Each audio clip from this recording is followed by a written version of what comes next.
శ్రీ గురుభ్యో నమః. శ్రీ మహాగణాధిపతయ నమః. శ్రీమాత్రే నమః. పిల్లలకి ఈ కాన్సన్ట్రేషన్ లెవెల్స్ పెరగడం కోసం, చదివింది గుర్తుపెట్టుకోవడం కోసం ఏదన్నా చిన్నపాటి ఏమైనా రెమెడీస్ ఉంటాయా అని చాలామంది అడుగుతుంటారు. ఏమైనా చిన్నగా చేసుకునేవి, ఇంట్లో చేసుకునేవి చెప్తే వాళ్ళకి కూడా ఉపయోగపడుతుందనే ఉద్దేశంతో నేను ఒక 2 విశేషమైన ప్రక్రియలు చెప్పబోతున్నాను. ఇది నా చిన్నతనంలో నాకు నేర్పినటువంటిది.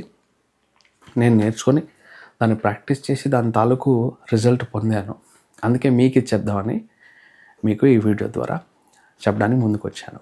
ముఖ్యంగా ఏదైనా ఒక విషయాన్ని మనం చదివింది గుర్తుపెట్టుకొని మళ్ళా దాన్ని రీప్రొడ్యూస్ చేసి రీప్రొడ్యూస్ క్యాపబిలిటీస్ అంటారు.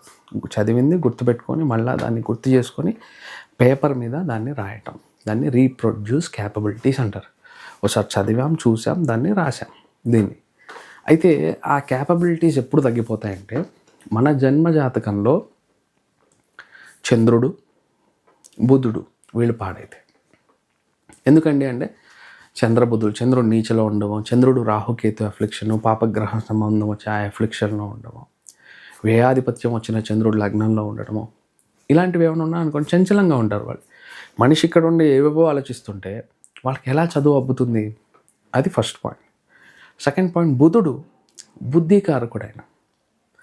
ఆయన బుద్ధికారకుడు అన్నప్పుడు బుద్ధి బలంతో ప్రతి విషయాన్ని మనం ఆలోచించగలం. ఈ సమయానికి నేను ఏ యాక్షన్ తీసుకోవాలనేటటువంటిది సమయస్ఫూర్తి ఏదైతే ఉంటుందో దానికి బుధుడు కారకుడు.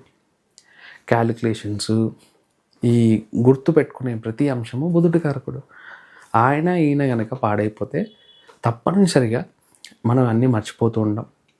పొద్దున్నుంచి రాత్రి దాకా చదివిన అవే స్కోర్ మనం చూస్తూ ఉండడం జరుగుతూ ఉంటుంది. అయితే ముఖ్యంగా ఈ సందర్భంగా 2 ముద్రలు మీకు చెప్పబోతున్నాను. అవి చేయండి. అలాగే చంద్రబుధ గ్రహాలకు సంబంధించి రెమెడీ చెప్తాను, అది కూడా చేసుకోవడానికి ప్రయత్నం చేయండి. సింపుల్ రెమెడీస్, చాలా ఈజీగా చేసుకునేవి. పిల్లల చేతి చేయించి చూడండి. దేవుడి దయ వల్ల పిల్లలు బాగా చదువుతున్నారంటే అంతకంటే ఆనందం ఇంకోటి లేదు. ఇది వరకు నేను నాకు పర్సనల్గా కలిసినటువంటి క్లయింట్స్కి ఎందరికో చెప్పాను. అది ఫలితం ఇచ్చింది కాబట్టి మీకు ఈ వీడియోలో తెలియజేస్తున్నాను. ముఖ్యంగా దీన్ని హకినీ ముద్ర అంటారు. చూడండి, మన ఫింగర్స్ అన్నీ ఇలా దూరంగా ఉన్నాయి కదా, దీన్ని ఇలా పెట్టి చిటికిన వేలు, ఈ ఉంగరం వేలు, మధ్య వేలు, చూపుడు వేలు, థమ్ ఫింగర్, దీన్ని ఇలా పెట్టుకొని కొంతసేపు ధ్యానం చేయడం. కూర్చొని, నేను చైర్ మీద కూర్చున్నాను కదా అలా కాదు, కింద ఒక బట్ట వేసుకొని తూర్పు అభిముఖంగా కూర్చొని ఇలా కొంతసేపు ధ్యానం చేయడం.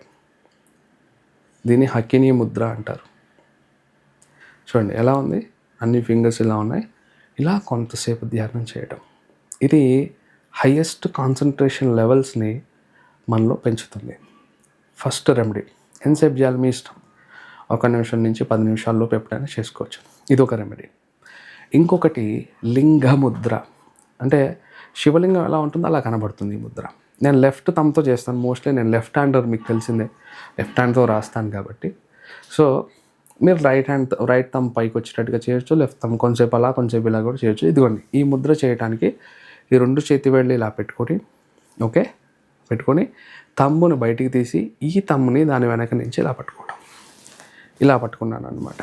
దీన్ని లింగముద్ర అంటారు. లింగముద్ర.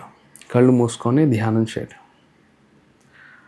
ఈ లింగముద్రలో ధ్యానం చేసిన, హకినీ ముద్రలో ధ్యానం చేసిన తప్పకుండా హయ్యెస్ట్ కాన్సన్ట్రేషన్ లెవెల్స్ మనలో పెరుగుతాయి. నేను లెఫ్ట్ థమ్ తీసాను, మీరు రైట్ థమ్తో చేయొచ్చు. ఓకే, ఇలా రైట్ థమ్ పైకి వచ్చేటట్టు చేయొచ్చు. ఇలా కొంచెం అలా కొంచెం చేయండి, మీ ఇష్టం. ఎలా చేసినా రిజల్ట్ మాత్రం end of the day same. ఈ ముద్ర చేసేటప్పుడు కొంచెం శరీరంలో వేడి తత్వం కూడా పెరుగుతుంది. ఒకవేళ చలవ శరీరం ఉంది, నాకు చలి ఎక్కువ వేస్తుందంటే ఈ ముద్ర వేసి కొంచెం చూడండి, మీలో వేడి, ఉష్ణం జనరేట్ అవుతుంది. అంత అద్భుతమైన ముద్ర. సో మనకు ఆల్రెడీ ఇవన్నీ ఋషులు ఇచ్చారు. అద్భుతంగా మనం ఇవి చేసుకుంటే మన కాన్సన్ట్రేషన్ లెవెల్స్ పెరుగుతాయి. అలాగే చంద్రుడు, బుధుడు, చంద్రగ్రహ అనుకూలత ఎవరి వల్ల వస్తుంది? ఒకటి లక్ష్మీదేవి ఆరాధన వల్ల, రెండోది ఈశ్వర ఆరాధన వల్ల. అలాగే లక్ష్మీదేవి యొక్క మరొక స్వరూపమే సరస్వతీదేవి. విద్యాలక్ష్మి అంటాం ఆవిడ. లక్ష్మీదేవి వివిధ విధాలుగా ఉన్నా కూడా విద్యాలక్ష్మిగా ఉన్నటువంటి అవతారమే సరస్వతీదేవి. అంటే సోమవారం రోజు, బుధవారం రోజు విశేషంగా సరస్వతీ దేవతారాధన చేయండి. విశేషంగా మూలా నక్షత్రం ఉన్న రోజు తప్పనిసరిగా సరస్వతీ దేవి యొక్క ఆరాధన చేయండి.